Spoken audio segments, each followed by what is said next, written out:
నమస్తే, welcome to YoYo TV. Lok Sabha ఎన్నికల వేళ తెలంగాణలో రాజకీయాలు వేగంగా మారుతున్నాయి. గత అసెంబ్లీ ఎన్నికల్లో ఓటమిని చూసిన బీఆర్ఎస్ లో నేతలు ఉండలేకపోతున్నారు.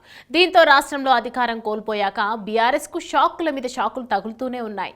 లోక్సభ ఎన్నికల వేళ బీఆర్ఎస్ పార్టీకి చెందిన పలువురు నేతలు కాంగ్రెస్, బీజేపీల వైపు చూస్తున్నారు. రాష్ట్ర స్థాయిలో బీఆర్ఎస్ మాజీ ఎంపీలు, ఎమ్మెల్యేలు కారు తీగేస్తున్నారు.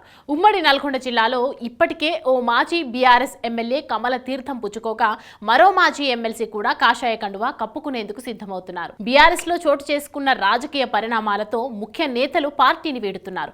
ఉమ్మడి నల్గొండ జిల్లాకు చెందిన శాసన మండలి చైర్మన్ గుత్తా సుఖేందర్ రెడ్డి తనయుడు గుత్తా అమిత్ రెడ్డి నల్గొండ ఎంపీ టికెట్ను ఆశించారు. అవసరమైతే నల్గొండ, భువనగిరిలో నుంచి పోటీకి సిద్ధమని కూడా అమిత్ చెప్పారు. పార్టీలో కొందరు నేతలు అమిత్ను వ్యతిరేకించడంతో బీఆర్ఎస్ నుంచి తాను పోటీ చేసేది లేదని గులాబీ పెద్దలకు ఖరాఖండిగా చెప్పారు. మరోవైపు కాంగ్రెస్లో చేరేందుకు ప్రయత్నాలు చేస్తున్నట్లు జోరుగా ప్రచారం సాగుతోంది. ఇటీవల మంత్రి కోమటిరెడ్డి వెంకటరెడ్డి సీఎం సన్నిహితుడు వేం నరేందర్ రెడ్డిలతో భేటీ అయ్యారు.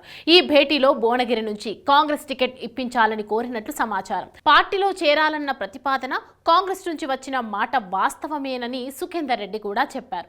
మరో నేత భువనగిరి మాజీ ఎమ్మెల్యే పైలశేఖర్ రెడ్డి కూడా కాంగ్రెస్ తీర్థం పుచ్చుకునేందుకు రంగం సిద్ధం చేసుకున్నారు. ఇక ఇప్పటికే హుజూర్ నగర్ బీఆర్ఎస్ మాజీ ఎమ్మెల్యే సైదిరెడ్డి కాషాయ తీర్థం పుచ్చుకున్నారు.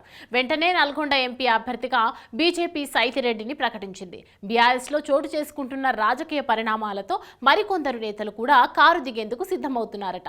నల్గొండ జిల్లాకు చెందిన మాజీ ఎమ్మెల్సీ కూడా బీఆర్ఎస్ ను వీడి కమలం వైపు వెళ్లేందుకు రెడీ అవుతున్నారు. ఉమ్మడి జిల్లాలోని 2 లోక్సభ స్థానాలైన నల్గొండ, భువనగిరిలో పార్టీ తరపున పోటీ చేసే అభ్యర్థులపైనే తీవ్ర ఉత్కంఠ నెలకొంది. బీఆర్ఎస్ మాజీ ఎమ్మెల్సీ తేరా చిన్నపరెడ్డి నల్గొండ ఎంపీ టికెట్ను ఆశించారు. అయితే నల్గొండలో కంచర్ల కృష్ణారెడ్డి పేరు దాదాపు ఖరారైనట్లు తెలుస్తోంది.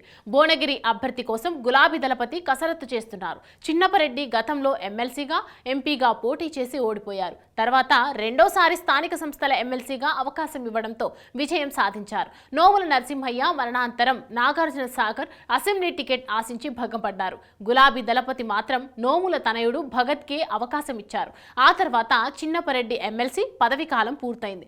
మళ్లీ ఎమ్మెల్సీ అవకాశం ఇస్తారని భావించినా దక్కలేదు. ఇటీవల జరిగిన అసెంబ్లీ ఎన్నికల్లో టికెట్ కోసం ప్రయత్నించినా అధిష్టానం పట్టించుకోలేదు. ప్రస్తుతం బీఆర్ఎస్ చిన్నపరెడ్డిని ఎంపీగా బరిలోకి దింపాలని ఒక దశలో అధిష్టానం ఆలోచన చేసింది. ఎమ్మెల్సీ కవిత అరెస్ట్, తాజా రాజకీయ పరిణామాలు, ఎంపీ టికెట్ దక్కకపోవడంతో బీఆర్ఎస్ మాజీ ఎమ్మెల్సీ తేరా చిన్నపరెడ్డి కారు దిగాలని నిర్ణయించుకున్నారు. బీఆర్ఎస్ ను వీడి బీజేపీలోకి వెళ్లే ప్లాన్ లో ఉన్నారు. ఈ మేరకు కేంద్ర హోంమంత్రి అమిత్ షా, రాష్ట్ర అధ్యక్షుడు కేంద్ర మంత్రి కిషన్ రెడ్డిలతో చిన్నపరెడ్డి మంతనాలు జరుపుతున్నారు. అయితే నల్గొండ ఎంపీ బీజేపీ అభ్యర్థిగా సైదిరెడ్డిని పార్టీ అధిష్టానం ఇప్పటికే ప్రకటించింది. నల్గొండ ఎంపీ టికెట్ లేనప్పటికీ భవిష్యత్తు రాజకీయాల కోసం కాషాయ దళంలో చేరాలని తేరా చిన్నపరెడ్డి భావిస్తున్నారు. ఉమ్మడి నల్గొండ జిల్లాలో బీఆర్ఎస్ ముఖ్య నేతలు కారు దిగిపోతుండటంతో గులాబీ పార్టీ కలవరపాటుకు గురవుతోంది.